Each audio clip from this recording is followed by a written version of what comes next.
Long Island Boat and Fishing Show is back at the Nassau Coliseum, March 13th through 15th. Long Island's top dealers will be there with huge savings on boats, tackle, personal watercraft, and the latest electronics. This show has it all. Children will be entertained by Twiggy, the water skiing squirrel. Enjoy free face painting. Plus, on Saturday and Sunday, the first 100 kids get a free life vest, free parking all weekend, and Friday, it's free Heroes Day admission for military and first responders. 3 days only, March 13th through 15th. Visit nyboatshows.com for details. The Stone Zone, entertaining and informative. On the Red Apple Podcast Network. You are now entering the Stone Zone. Well, former Governor Chris Christie back in the news. He's been attending Republican events suddenly, and some are speculating that he may be thinking of running for office again. He clearly, take a look at him, he needs to run. Not for president, he just needs to run. But Chris Christie, of course, famously prosecuted Charles Kushner in a dispute with Kushner's brother. Charles Kushner had legal problems. Charles Kushner of New Jersey, of course, is the father of Jared Kushner, who is President Donald Trump's son-in-law. Christie would launch his own presidential campaign in 2016. It would quickly fizzle. Christie then endorsed Trump, briefly serving as the head of his transition team, but now claims that Jared Kushner fired him from that job, claiming that the dispute between the two brothers should have been handled by the rabbis in rabbinical court. Charles Kushner was ultimately charged and convicted with essentially blackmailing his brother and was pardoned on the same day that President Donald Trump pardoned me. But the idea of Chris Christie is as some kind of Mr. Clean is pretty laughable. New Jersey politics has long resembled a carnival midway where the games appear simple, the prizes glitter enticingly, and the operators insist everything is perfectly legitimate. But the more closely one looks at the mechanics of the politics in the Garden State, the more one will begin to suspect the odds have been arranged very carefully. Few stories, in my opinion, illustrate this curious arithmetic of power better than the story of Chris Christie and his younger brother, Todd. Christie brothers were raised in Newark, later Livingston, New Jersey, in a middle-class household. Their father, Bill Christie, worked as a Wall Street accountant, while their mother, Sandra, served as a receptionist. Like most ambitious families in New Jersey's upward mobile suburbs, the Christies encouraged achievement and advancement. Chris Christie chose the path of law and politics, while his brother, Todd, gravitated towards the high-velocity universe of Wall Street. Both brothers attended the University of Delaware. Chris built a resume for a future political combatant. In fact, made an earlier race for the Morris County Board of Freeholders. They call them commissioners today, a race that he lost, while Todd entered the trading pits where fortunes are made and lost at a speed that would make a casino blackjack dealer dizzy. Todd Christie eventually rose through the ranks of Spear, Leeds, and Kellogg Specialists, became its chief executive. When Goldman Sachs purchased the firm in 2000 for more than $6 billion, Todd Christie reportedly walked away with approximately $60 million. Now, $60 million is an enormous amount of money. In 2005, however, the Securities and Exchange Commission charged 20 specialist traders connected to the Todd Christie's company, Spear, Leeds, and Kellogg, with civil fraud for engaging in trading practices that enriched their firms while disadvantaging the customers. Todd Christie was among those initially charged.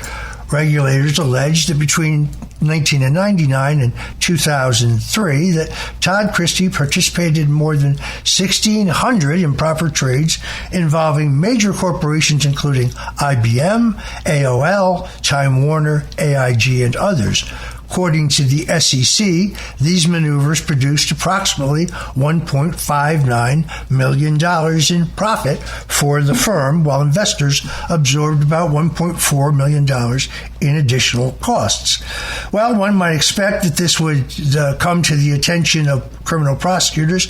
Indeed, 15 of the 20 traders were indicted on criminal fraud charges by the U.S. Attorney's Office for the Southern District of New York. Those charges carried potential prison sentences up to 10 years. Todd Christie, however, was not among those charged. In fact, Todd Christie faced only civil enforcement in 2008. He settled the SEC case without admitting wrongdoing, agreeing to disgorge profits and pay penalties while acknowledging hundreds of improper trades. Criminal charges against Todd Christie never materialized. The official explanation offered by prosecutors was simple. The evidence, they said, supported civil enforcement but not criminal prosecution. That decision was made by the office of U.S. Attorney David Kelly in the Southern District of New York. Chris Christie was serving at that time as the U.S. Attorney for the adjoining district in New Jersey, and therefore had no formal jurisdiction over his brother's case. Yet politics, like comedy, depends heavily on timing. 2 years after Todd Christie escaped criminal prosecution, Chris Christie's U.S. Attorney Office awarded David Kelly's a lucrative corporate monitorship connected to deferred prosecution agreements involving Biomet Orthopedics. The assignment required Kelly to oversee corporate compliance reforms following allegations that the company had paid kickbacks to doctors for using its hip and knee implants. Now, these monitorships are the sort of things that make men wealthy. These are not some modest consulting gigs. They generate millions of dollars for legal fees. The exact value of Kelly's appointment has never publicly been disclosed, but such arrangements frequently produce enormous revenue streams for the firms and the lawyers involved. Christie's defenders insist the selection of Kelly was based solely on merit. They noted that monitors paid by the companies involved rather than taxpayers. They also observed that the practice of appointing outside monitors was common, but no one argues with that. Why, however, this particular lawyer? This is not the first time this has happened with Chris Christie, as the optics would cause even the most charitable observer to point and say, isn't this strange? A politically connected Wall Street executive avoids criminal prosecution. The prosecutor who made that decision later receives a lucrative assignment from the executive's brother, who happens to be a powerful U.S. attorney. And we're truly expected to believe that there's no curious eyebrow that should be raised about this strange sequence of events. Chris Christie, who has always portrayed himself as a crusading corruption fighter during his term as U.S. attorney, prosecuted more than 100 public officials in New Jersey, had a reputation that served him well, helped propel him to the governor's office in 2009. Yet this strange pattern of monitorships under Christie's watch did not end with the very suspicious one by David Kelly. In another prominent case, he appointed former U.S. Attorney General John Ashcroft as a corporate monitor in a settlement involving medical device manufacturer Zimmer Holdings. Ashcroft's firm reportedly ended up with $52 million from that assignment. Christie also appointed David Sampson, a close political ally, to another monitorship role. Sampson would later be forced to resign from the New Jersey Commission over financial improprieties. One might ask whether New Jersey's celebrated corruption cider had inadvertently created a comfortable patron system for well-connected legal heavyweights, particularly those who might have presidential ambitions. Meanwhile, Todd Christie continued to prosper. His Wall Street fortunes migrated into real estate investments and private financial ventures. He founded Big Blue Trading, remained active in business development and advisory roles. His wealth spread across properties in Harrison, Mendham Township, and Point Pleasant Beach. Political contributions followed as well, with hundreds of thousands of dollars flowing from Republican causes and campaigns to the campaigns of Chris Christie.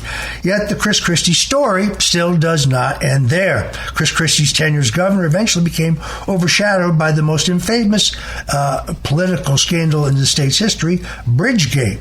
The Bridgegate scandal, in which traffic lanes on George Washington Bridge were closed in apparent retaliation against a Democrat mayor who had refused to endorse Chris Christie's re-election. Although the Supreme Court later overturned the criminal conviction of two of Christie's aides who were allegedly involved in the scheme, the episode left a lingering question about the culture that had developed within the governor's office. Having known every one of those people who were convicted in this crime or known others who did, and knowing Chris Christie's zeal as a political control freak and one with a mean spirit, I have little doubt that Chris Christie did know about the George Washington Bridge closing as an act of political revenge. I have long believed that had we taken him for vice president, people forget this, but after Trump was nominated, he was facing a choice of Chris Christie or Newt Gingrich. Newt Gingrich, in a race against Hillary Clinton, would have made the entire campaign about the past because Gingrich had tried to impeach Bill Clinton. Would have just been yesterday's war. It was way too 80s. And if Chris Christie had been the nominee for vice president, well, the George Washington Bridge scandal broke in October, just before the election that Donald Trump won. Chris Christie can continue to whine, but I don't think anyone takes him serious as a political force. He has the lowest approval rating of any former New Jersey governor, and that includes some very, very unpopular governors who raised taxes and made the state the basket case it is economically today. Chris Christie's continuing pot shots at Donald Trump are fun because he always holds himself out kind of as Mr. Clean, Mr. Integrity, and as I've told you, basically he gave a multi-million-dollar conservatorship to a prosecutor to give his brother a pass on insider trading in a case in which everyone else went to jail. The Republican Party has a bench for 2028, that's for sure. J.D. Vance would certainly still have to be considered the favorite. Republican Party nominates sitting vice presidents, and Vance does a very effective behind-the-scenes job. The job does not lend itself to being out front. There is, of course, Secretary Marco Rubio, whose popularity grows as he takes a hard line against narco-Marxist drug trafficking in this hemisphere, and as he and Donald Trump seem to be closing in on the prize of a free Cuba, with news today that the Cuban government has agreed to open negotiations with the United States. This is a historic act. This is a country on whom we have an economic embargo. So he is, of course, a possibility. I've long said Tulsi Gabbard has impressed me with the courage to declassify all of the documents pertaining to the Russian collusion hoax, and now she has uncovered even more internal government plots, unconstitutional plots against the Trump administration. But more importantly, she's now studying the issue of election integrity, the integrity of mail-in ballots, the manipulability and the integrity and security of electronic voting machines, and she will report to the president on that. So I think she is in the circle. I just named three that are. Governor Chris Christie is not in that circle, but I think then again, Chris Christie could probably not fit in the circle. I'm Roger Stone. You're listening to the Stone Zone, and we'll be right back. The Stone Zone, entertaining and informative. On the Red Apple Podcast Network. And we're back in the Stone Zone. With the president's lightning-like attacks on Iran comes my concern about the many terrorist sleeper cells that may very well be in the United States. After all, I think Joe Biden's open borders policy let as many as, 36 million into the country. We know that at least 312 of them matched some terrorist database, but we have no idea how many other terrorists have entered the country. We've already had multiple attacks. The Austin bar shooting on March 1st in Austin. A immigrant from Senegal opened fire near a crowded bar using a firearm, wore clothing with religious messaging and imagery connected to Iran. Sadly, the police shot and killed him during the incident. Then there was the attempted bomb attack in Manhattan. Both of the suspects from Bucks County, Pennsylvania, as I think most New Yorkers have now heard, they threw improvised explosive devices near the mayor's residence during a protest. Police say the suspects were inspired by ISIS ideology. Both suspects were arrested and the bombs failed, thank God, to explode. Now, a shooting at Old Dominion University in Norfolk, Virginia. Mohammed Baylor Jalal, a U.S. resident originally connected to Sierra Leone background, entered an ROTC classroom and opened fire, shouting Ali Akbar during the attack. Previously convicted in 2016 in another action of supporting ISIS, was ultimately killed by students who subdued him. And now the attack at the Temple Israel synagogue, which is in West Bloomfield, Michigan. I know West Bloomfield. A man named Ayman Mohad Ghazali, born in Lebanon, later, however, a U.S. citizen living in Michigan, rammed a truck into a synagogue and opened fire. This is very clearly a yet another hate crime. And then, of course, the Chabad headquarters vehicle attack in Brooklyn, New York. The attacker not yet unidentified. The event, we have very little information. Still under investigation, possibly an anti-Semitic hate crime.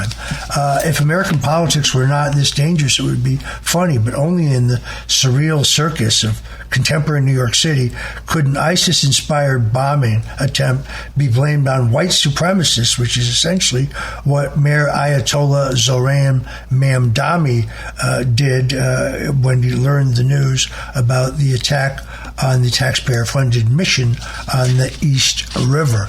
It really is the circus of the absurd. Mayor Mamdani wants to talk about how evil the landlords are, but he certainly doesn't want to talk about the dangers of radical Islam, both at home and abroad. You're listening to The Stone Zone here on the Red Apple Audio Networks, and we'll be back with more politics on the other side. Whatever you do, don't go away.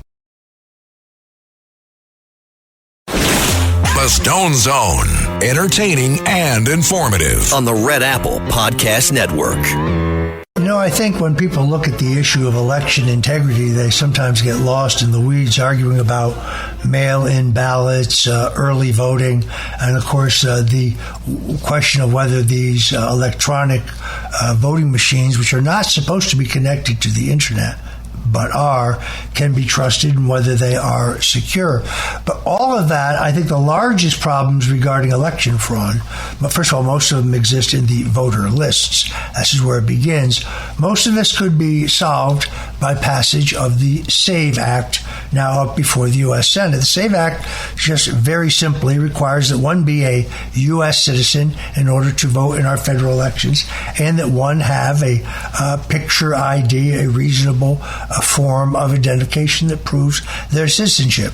To say that is somehow racist is to say that black people or other minorities are too stupid or incapable of getting an ID when everybody I know that's black, and I have black friends, they all have IDs. So this is really the answer. The problem is that the hidebound rules of the U.S. Senate don't seem to be letting a bill that has 50 committed votes move to the floor. Now, normally, when there is a tie vote in the Senate, let's assume every Democrat votes against it, and a few Republicans vote against it, has at least 50 votes. If it were a tie vote, that tie vote would be broken by the presiding officer. In this case, that is Vice President J.D. Vance. But because of the rules of cloture, an antiquated rule, a custom of the Senate, the current Senate Majority Leader, John Thune of Nebraska, who's kind of a Karl Rove puppet, says that he's playing to lose, essentially. He keeps insisting that he will bring it to a vote, but he knows the Republicans lack the 60 votes needed to overcome a Democratic filibuster. He is apparently unwilling to force the so-called talking filibuster. This is a procedural battle that keeps senators on the floor but allows them to circumvent the Democrats' filibuster. Thune and Senate rhinos would rather be getting courted by lobbyists and taking in special interest money at elite fundraisers, perhaps even enjoying a pizza party or two on the Hill, rather than stand and fight for the American people. So they give you rhetoric. Oh, Thune says, I'll bring it up for a vote. But he knows that it requires not 51 votes, but 60 votes to proceed to a vote. So it's a trick comment. Right about now, I suspect that President Donald Trump is probably sorry that he agreed to Thune being the Senate Majority Leader instead of Florida Senator Rick Scott, who very bravely vied for that position. Democrats, led by Chuck Schumer, have lined up in opposition to the bill, claiming, of course, that it would restrict voting rights and that it would suppress the vote. Look, we get the joke here. This is a red herring. Nobody actually believes. The legislation simply ensures that only American citizens can vote. So why do Democrats have a problem with that? Well, because I think we know, given this giant influx into America of lower socioeconomic illegals, they hope to wave a wand at some point and give them all citizenship, therefore give them all the vote. The sad question is how many of them who are illegal are already voting in our elections. One can register to vote in Florida by going to the Department of Motor Vehicles. You're not asked for proof of citizenship. You're not asked for your birth certificate. You're not asked for anything other than your name and your address. So we already have illegals voting in our elections. There are other Republicans now looking at alternative ways to pass the SAVE Act, which, by the way, Trump calls the Save America Act. I think he's right about that. I've written and talked about this quite a bit, including attaching voter integrity provisions to a budget reconciliation bill, which could allow passage with a simple majority. So if the SAVE Act does not pass now, there are still some alternatives. But whether the Republicans in the U.S. Senate have the belly for such a fight really remains to be seen. So I have said for some time, Donald Trump's problem is, and the country's problem, are not the leftist, Marxist, progressive Democrats. At least you know where they're coming from. Better a snake in the grass than an asp in the bosom, as the Bible says. But our problem are the feckless, gutless, weak-kneed, lily-livered, white wine swilling, brie cheese eating, country club belonging establishment Republicans in both the House and the Senate who have no belly for a fight. They don't want to look into the corruption of Vice President and then President Joe Biden. It certainly looks to me like the House Oversight Committee uncovered multi-million-dollar payments to Biden's son, his brother, other Biden family members, as well as the money trail in which that money went to Joe Biden. But no talk about prosecuting him, no referral to the Justice Department for prosecution. They've been excellent at trying to get at the bottom line of the Russian collusion hoax. And this week was kind of a treat because Bill and Hillary Clinton, two of the greatest liars in American history, were both under oath. You can always tell when Bill or Hillary Clinton is lying. You know how? Their lips are moving. Hillary Clinton famously told us that it just no longer mattered why the men died in Benghazi, and she kept insisting that the attack on our facility in Benghazi, Iraq, in which 3 American diplomats lost their lives in the most horrific way amidst gang violence, was caused by a video that was offensive to Islam that had somehow gotten released in a country where very few people are on the internet, when in fact it was a planned, deliberate military precision attack on our facility. And then she lied about whether there were any classified documents among the 33,000 documents that for some reason she had illegally on a home computer server, a server that she ordered be destroyed with both hammers and bit bleach, pardon me. If you have any doubt about her desire to bury evidence of the crime, she has insisted that she has few ties to Jeffrey Epstein, failing to mention that Jeffrey Epstein provided all of the seed capital for the Clinton Foundation and the Clinton Global Initiative. Hillary also says that she's only met Ghislaine Maxwell, essentially Epstein's pimp, casually, failing to mention that the Clinton Foundation funded millions of dollars to a nonprofit called the Terra Mar Foundation, founded by Jeffrey Epstein but run by Maxwell. This was essentially, they had a program for young women, interns for this environmental program. Essentially was a grooming pool paid for by the Clintons. And I always believed, and this is the theme of my 2015 book, The Clintons' War on Women, that Hillary Clinton and Bill Clinton had a marriage of convenience. His philandering was famous. I've never criticized him for those consensual affairs. They are not as serious as his serial record of sexually assaulting women. Juanita Broderick, Kathy Willey, Paula Jones.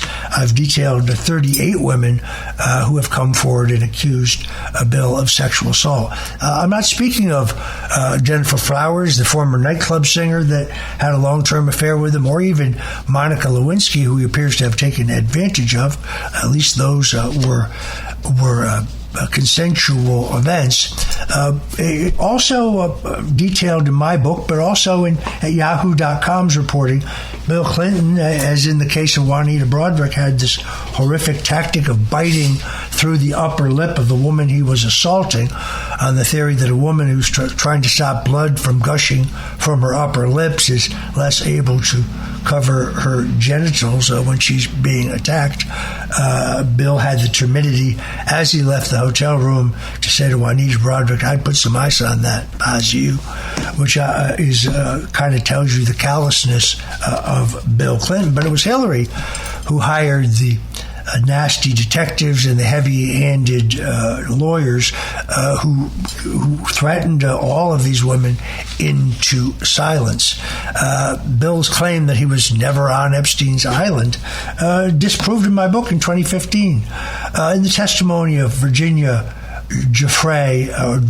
Roberts, then later Virginia Roberts Giuffre, one of Epstein's victims who never settled with him and who proceeded with her lawsuit against him. She testified under oath that she saw Bill Clinton in the island on multiple occasions, but on one occasion he was chatting up to 17-year-olds that he believed had been flown in by Jeffrey for Bill's amusement. And when she asked Jeffrey Epstein why Bill Clinton was on the island, where he would, by the way, always duck his Secret Service detail, Epstein said, "Let's just say he owes me a favor." So a lot can be said about the Clintons. I thought that the Laval scandal, never got the necessary coverage. It was absolutely proven that in his final re-election campaign, Clinton took money from 3 Chinese nationals. This was CCP money.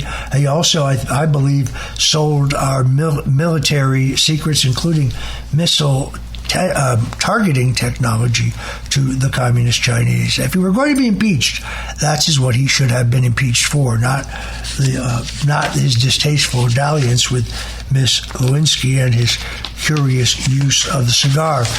Will the Clintons be prosecuted? I mean, Hillary Clinton is at the vortex of the Russian collusion hoax. This is the greatest single dirty trick in American politics. The documents that were declassified by Tulsi Gabbard prove that Hillary Clinton approved the entire operation. In fact, in the meeting in which it was agreed to, it was referred to as the Clinton plan to blame Donald Trump with non-existent Russian influence on his behalf as an excuse as to why he won the election, but more precisely to undermine his abilities as president. And it is an ongoing conspiracy that takes you through the 2016 campaign, immediately afterwards, utilizing both the phony Steele dossier and the false claim that the Democrats had targeted the Democrat National Committee in an online hack,